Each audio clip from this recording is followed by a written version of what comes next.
Hello, and welcome to the Rum Revival. It's our Minder here, and today we're going to talk about this new rum release right here. This is the latest rum release from Alambique Serrano out of Oaxaca. This is their Vida Nativa blend number 1, Pico Canoa. So the Vida Nativa series from Alambique Serrano, which is like a new series or new lineup, I guess, it consists of 4 single cask releases and this particular blend right here. Now, all 5 of them feature some sort of flora or fauna that is native to the region of Oaxaca where the rums are made. This particular one, as you can see here, features the keel-billed toucan. Now, the other thing that all 5 of these rums in the series have in common is that after some initial kind of aging, they are then finished for a handful of months in a different type of cask. This rum is made by the Crassel family, a bunch of brothers there in Oaxaca, and as with all of their releases, it's made from the juice of the Java cane varietal that grows between like 2,500 to 3,800 feet above sea level. Now, for this particular blend, it consists of 2 different rums. One is a pot still rum, and the other was distilled on what Alambique Serrano calls the Crassel still, which is essentially a continuous column still that was built by Max Crassel, who is the grandfather of the current generation that is producing the rums. Now, for that Crassel still rum, the cane juice is wild fermented in steel tanks, while for the pot still rum, it's also wild fermented, but this time in pine vats. Now, the Crassel still rum is aged 25 months in new French oak and then finished 4 months in an ex-red wine cask, while the pot still rum is aged 28 months in new French oak and then finished 3 months also in a red wine cask. Now, those 2 rums are blended together for this particular bottling. No information on what the exact kind of breakdown of the blend is, what the proportions are, but it is bottled at cask strength at 57.7% ABV, and in total, 574 bottles were produced. And let's get into actually tasting this rum. All right, so let's start off by actually smelling it. Though, you know, I don't even think I really need to smell this. I can already tell you what it smells like. Not because it's a really pungent aroma that I'm smelling from this distance. It's not even that. You know, I've had a couple of pours of this now since I bought it. And the aroma and frankly, the palate are fairly unique. And from the first whiff, I immediately clocked a couple of notes that haven't really changed for me. They've kind of been consistent up until hopefully now. I mean, I say that, of course, as the moment I smell it, I might get something completely different, but I'm pretty sure that won't be the case. That is freaking lovely, man. It is this very unique fruitiness. Don't think Jamaican fruitiness. Don't think like bananas and pineapples. That's not what it is. So good. My mouth is just salivating smelling this. What it is watermelon. Like first I thought maybe like watermelon bubblicious, like the gum, but kind of maybe. But really, what I've ultimately smelled, kind of settled on, is watermelon Jolly Rancher.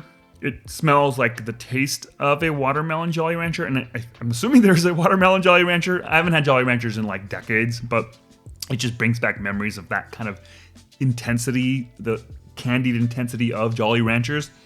And this definitely has that. Then I also got a little bit of like, at first I thought it was like a little potpourri thing, but I've kind of ultimately settled on rose, like watermelon and rose. But I also felt like that watermelon descriptor wasn't enough. Like there was another fruity element to it, this. And ultimately what I've landed on is prickly pear.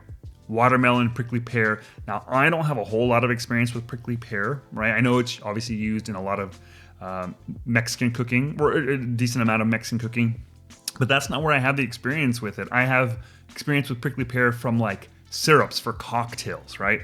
And to me, I've always felt like there's a touch of like melon or watermelon-esque note to that, to prickly pear.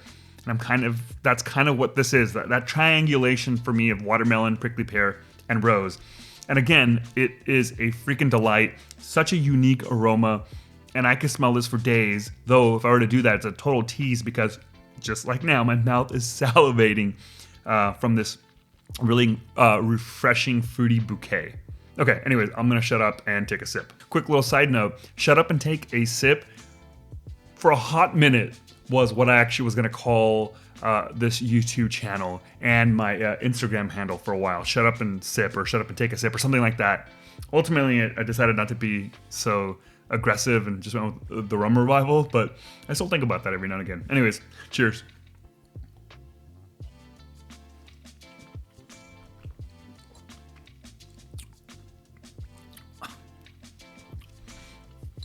watermelon, rose, and prickly pear that I got on the Aroma, I get that on the palate as well. Now it starts off as a very light, delicate, fruity oiliness. That's the first thing that I pick up, the sensation on my palate. And I don't think I necessarily pick up the watermelon, the prickly pear, the rose. It's just this really unique flavor of fruitiness intermingled with that oiliness. And it's not like a slick mouth coating oiliness, but there's a silkiness, I guess, that's just very alluring. And that's the first thing you kind of pick up. And then as that kind of fruitiness kind of courses across your tongue and your palate, it starts spreading and opening up. It's kind of just like kind of this one layer, and then it starts opening up to these notes of the watermelon, the prickly pear, and that rose. And yeah, so definitely there's a kind of a journey on the palate. So midway through it kind of, not only are you getting that fruitiness expanded, but then you are getting a little bit of like the presence of alcohol, not like alcohol burn, like the flavor of that I'm drinking a higher proof rum, maybe, is what I'm trying to get at. There's some texture, some crunchiness, maybe a touch of sharpness, but never aggressive. And especially because there's this lovely fruitiness that's kind of holding your hand on that journey. But then that kind of boldness, kind of midway through, as it kind of expands, kind of crashes. And then you're left with the back end and the finish, which is just that watermelon, that prickly pear, and the rose. Maybe like a little accent of clove on the finish to add a little kind of something from the barrel, because frankly I'm not getting traditional notes of oak, caramel, molasses, brown sugar, vanilla from this stuff, right? What do we got? We have new French oak, which is going to do different stuff than American oak, obviously, and then that red wine cask. So whether all that fruitiness that I'm getting is coming from that red wine, maybe. Obviously, it's a combination of the red wine and the French oak. Delicate for the most part, delightful and joyful taste. That's honestly the best way to describe it. That it's delightful and joyful. Like, it really does bring kind of like a smile to my face, because just flavors that I'm not necessarily used to in rums. This is a flavor, that watermelon and that prickly pear, that I think even if I were to never ever drink this rum ever again, which I can't imagine I would ever do that. Why would I do that to myself? But say I were to do that, I feel like I could still conjure up and evoke this flavor that I have in my mouth right now. I could easily conjure that up because of how unique it is. And I feel like by just doing that, I could generate, like, my mouth would start like salivating again, like it is kind of now as I'm just talking about this rum. So obviously I really like it. It's really enjoyable. I was going to say joyful. It's not a word. Enjoyful is not a word. Enjoyable is a word. Enjoyful? No, it's not a word. Yeah. Anyways, that should be a word if it's not enjoyful. Here, I will say this. It's not a rum that is overly complex or has tons of layers to it. Like, I don't think it's a rum that I would pour a neat pour and then like really sit and like stew over and contemplate and really kind of parse out the layers and really kind of lose myself in the rum. I don't think it's that kind of rum. And there's a time and place for those kind of rums. I love those kind of rums. This is more like doing whatever I'm doing and watching a movie, editing, or whatever I'm doing, listening to music, and I take a sip. I'm like, oh damn, this is so damn good. Really enjoy it for the time it lingers, and then move on, do something else, and take another sip, and just kind of come back to it and be like, oh my god, this is so cool. I highly recommend. I'm not going to say like go out of your way to immediately buy a bottle. I think it's like $100. You can find it at $100, $120 depending on where you find the retailer that you can find this at. But if you ever have the opportunity to sample it, really, really do. I think you will be surprised by its expressiveness, its refreshing fruitiness. Quite the treat. So that's it for me. Real quickly, if you want to support this channel, then check out my Patreon page, where I have a bunch of exclusive content that you can check out over there. And also, if you sign up for one of the paid tiers, you get access to the Rum Revival Discord server, where you can join us and chat with a bunch of other rum lovers. You can chat about rum and share what you're drinking. It's a really fun community. So check that out. And thank you so much for watching. I'll catch you all next time. Cheers.